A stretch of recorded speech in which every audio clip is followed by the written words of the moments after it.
Shopper Stock, please, ituloy natin yung kasagutan kanina sa ating katanungan kung anong chemicals ang gamit po para hindi na tayo gumamit ng tubig para magpa-car wash. Ayun nga po, nabanggit ko, yung solution ay polymer-based na tinatawag. Ano yung polymer-based? Polymer-based. Makabago po siyang ingredient na yun po na tumutulong na para linisin po sa sasakyan.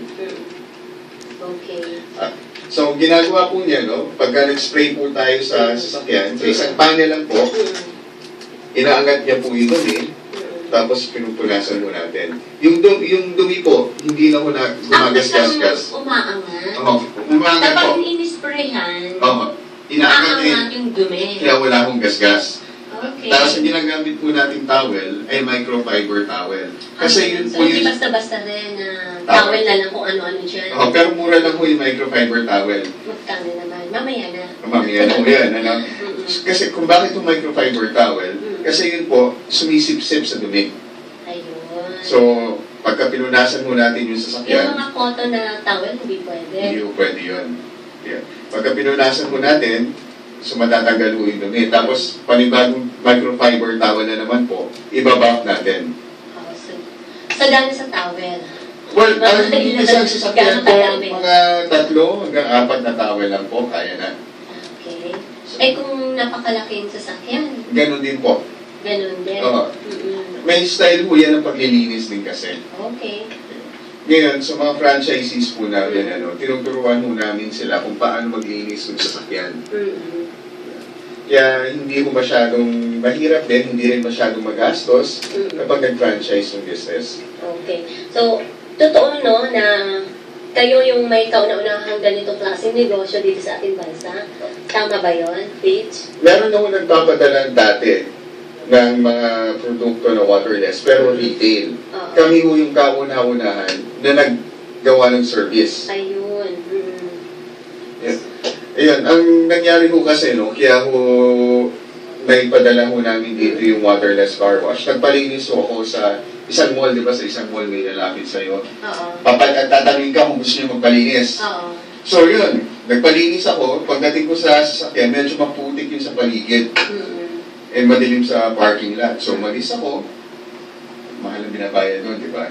Umalis ako, nagpunta ako sa bahay ng kaibigan ko. Tinignan ko yung linis. Hindi ako satisfied. Hindi ka satisfied. So, mahal lang yung binayad ko, hindi pa maganda yung linis. Ano naman nakita mo doon? Bakit hindi ka satisfied? Kami satisfied na kami. Malay ba naman namin? Pero kapag may nakita mong kunting stain, syempre. Pero, sa gano'n, hindi ka pa rin ba, halimbawa mayroong napakaros na mabuti, hindi pa rin ba masasabi natin na tama ang yung paglinis na yun? Buti sana mo, puti.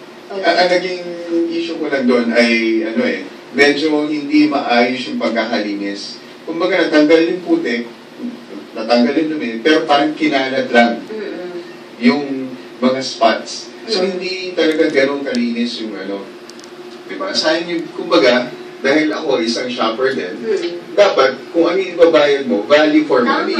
Tama. Diba? Oo, tama ka dyan.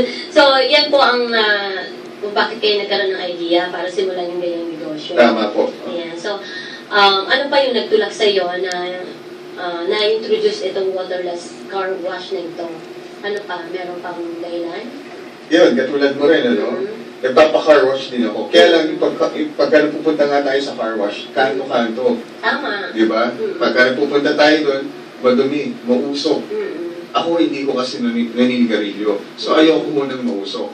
So, pagka pupunta ako ng car wash, malinis nga yung sasakyan ko, pero amoy usok naman ako. Tama. So, paano nyo masasabi na isang environmental friendly yung inyong produkto sa itong green rice na ito? Kasi sinasabi mo nga, di ba?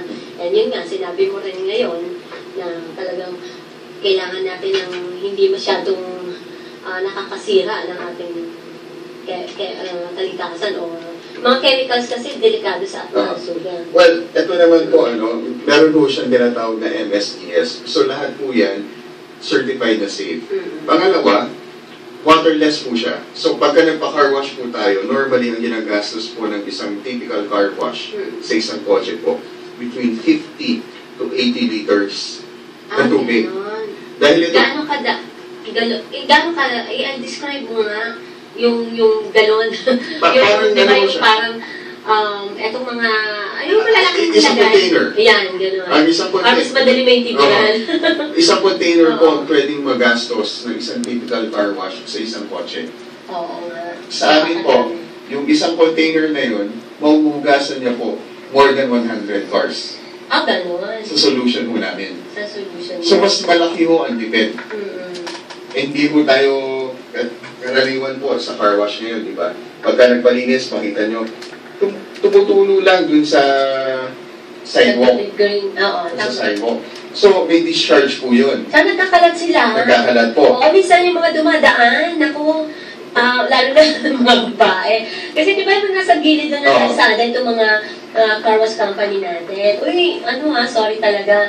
Minsan talaga, ang dami-daming tubig dyan sa lansangan, di ba? Totoo po. At may mga sabon, kung madulas pa, Tama itong po. mga naglalakad dyan sa tabi. Masusugatan. Oo, tama yun. So, kayo wala nang ganun. Wala po. Walang nasasayang na tubig, walang madudulas. Oo. Kaya, may sinaservicean mo kami ngayon, mga car dealers. Kinuha ko kami, kasi before, gamit po nila, yung traditional na car wash.